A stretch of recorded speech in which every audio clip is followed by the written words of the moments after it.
Bem-vindo, sétimo ano, a mais uma videoaula. Estamos aí falando sobre cálculo algébrico, que é o assunto referente ao nosso capítulo 7. E hoje nós daremos continuidade aí ao estudo da álgebra.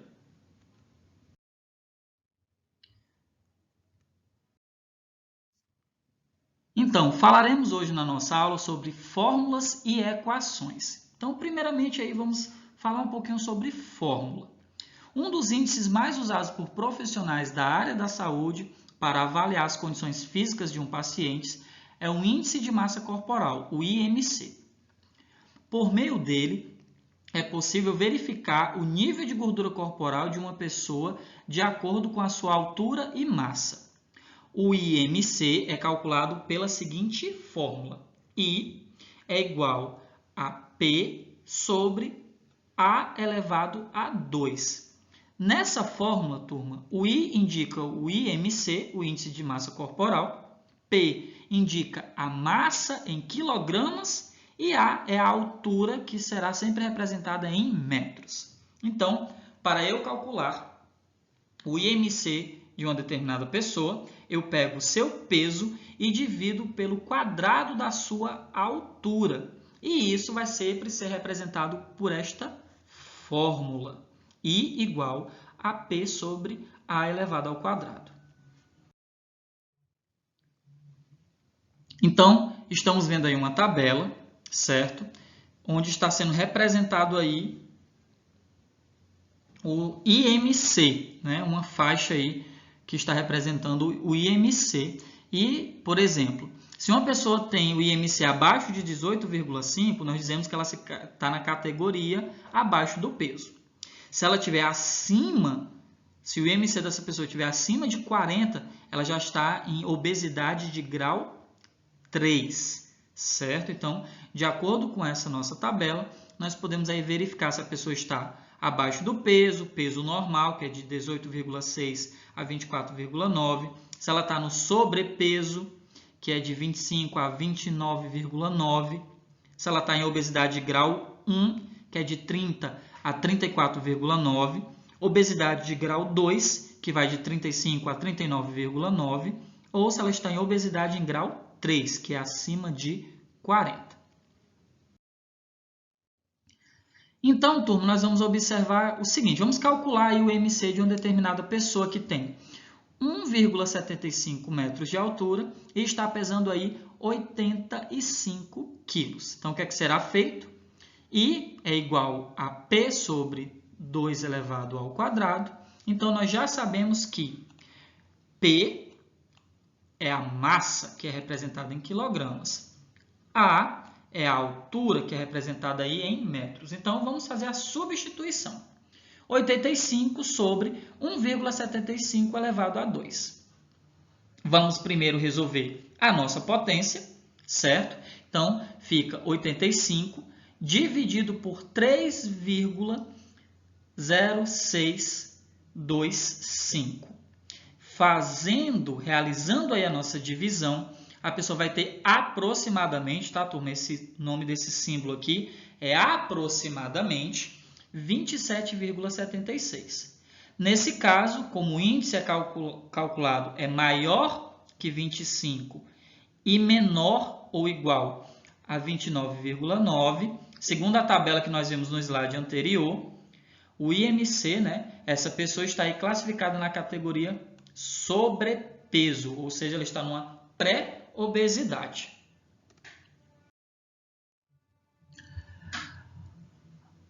Vamos agora, turma, observar a balança, né? Vamos aí ver, estamos vendo a balança, tem a boa e velha balança de pratos, e nós estamos observando que ela está em equilíbrio. Assim, poderemos escrever uma igualdade envolvendo as massas de cada prato. Então, olha só. No primeiro prato, nós temos 5 quilos no total, 4 quilos mais 1. E no segundo prato, nós temos 2 e 3 quilos, que somando esses dois pesos, nós também teremos aí 5 quilos em cada. Professor, e o que é que balança em equilíbrio tem a ver aí com fórmulas, com equações?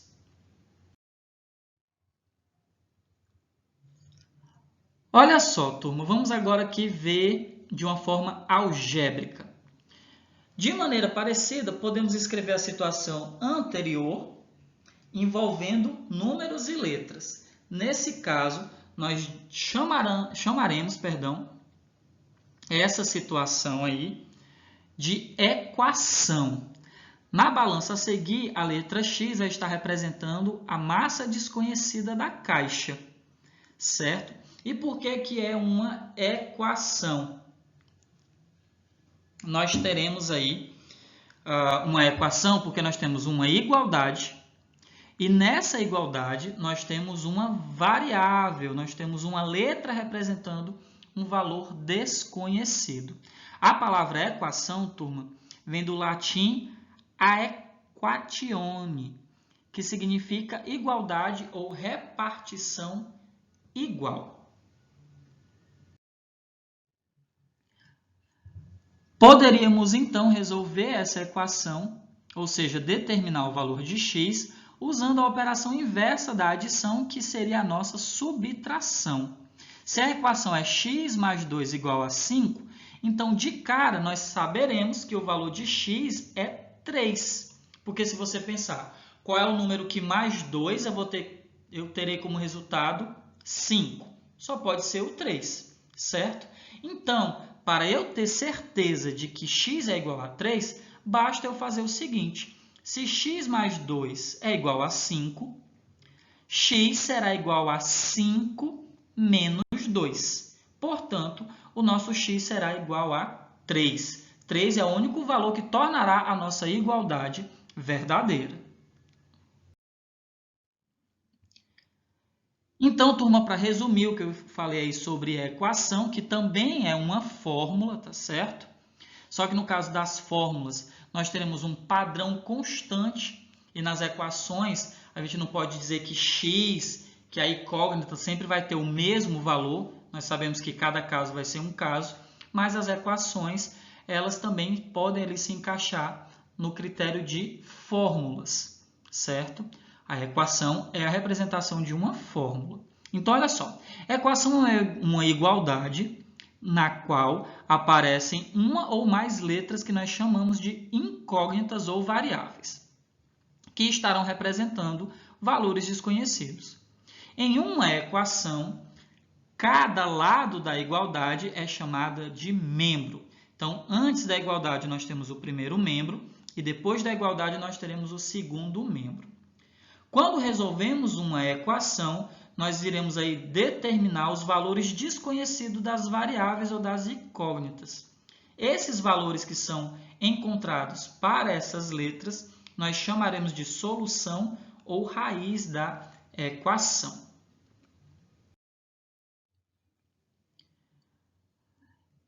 Na situação que nós estamos observando agora, nós teremos sentenças que não são equações, porque nós não temos aí um equilíbrio, nós não temos aí uma igualdade. Então, pela primeira imagem que nós estamos observando aqui, eu posso com certeza dizer que A mais 1 é maior que 4, é mais pesado que 4 aí, observando a nossa balança. Então, se A mais 1 é mais pesado que 4, então A mais 1 é maior que 4 quilos. Na nossa segunda situação, nós estamos observando aí que 3 mais B é mais leve do que 7. Então, 3 mais B é menor que 7. Essas duas sentenças que vocês estão observando, turma, nós chamamos de inequações. Quando temos igualdades envolvendo termos desconhecidos, nós chamamos de equações. Quando nós temos desigualdades envolvendo termos desconhecidos, nós teremos inequações.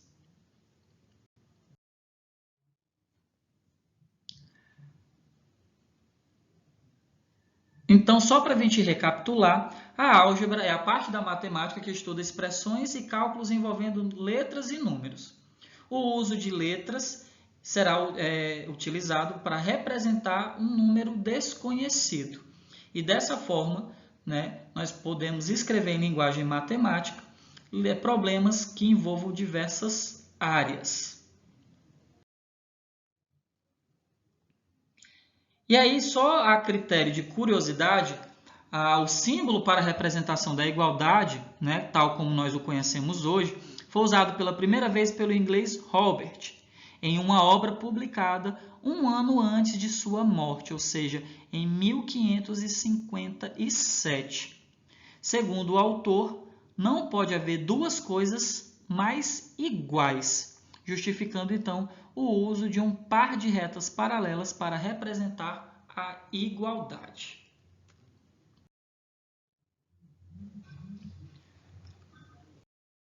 Falando um pouco mais aí sobre equações, olha só. Sabemos que resolver uma equação é determinar os valores desconhecidos das incógnitas ou variáveis. Ou seja, turma, obter a solução ou a raiz da equação. Nós vamos agora estudar a resolução de uma equação utilizando o princípio aditivo e o princípio multiplicativo da igualdade. Então, vamos novamente aí observar uma balança que está em equilíbrio. E essa situação pode sim ser representada por uma equação. Então, no prato da esquerda, nós temos x e 3 quilos. E no prato da direita, nós temos 3 pesos de 3 pesos. 2 de 2 quilos e 1 de 3 quilos. Então, como é que nós transformaremos isso em uma equação? Então, olha só, turma. X mais 3, representando essa nossa situação, é igual a 2 mais 3, representando essa nossa segunda situação, certo? Como está em equilíbrio, nós representaremos pelo sinal de igualdade. Só, turma, que nós já aprendemos a simplificar uma expressão algébrica.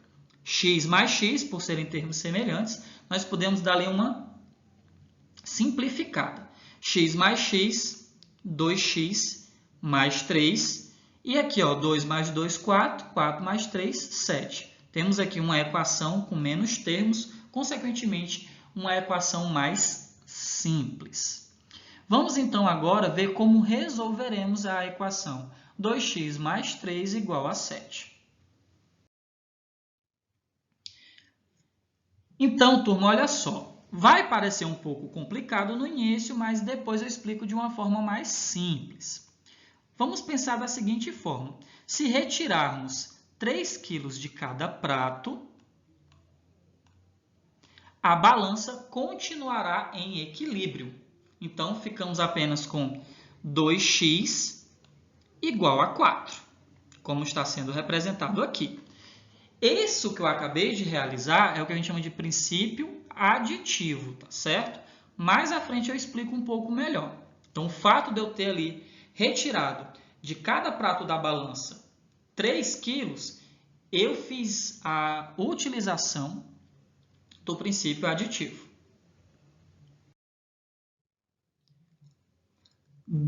Dando aí continuidade, tirando metade da massa que há em cada prato da balança, a balança ainda continuará em equilíbrio. E o que significa tirar metade? Significa dividir por 2, galera. Então, se eu tenho 2x e divido por 2, a metade de 2 seria 1. Se eu tenho 4 e divido por 2, a metade de 4 é 2. Então, fica x igual a 2. Nesse momento no qual eu tirei a metade, eu utilizei o princípio multiplicativo da igualdade. Como assim, Everson? Estou ficando confuso. Calma que eu vou explicar de forma mais detalhada. Então, turma, podemos então afirmar que este objetozinho aqui, de peso até então desconhecido, vai ter exatamente 2 quilos. Esse é o peso da nossa caixa.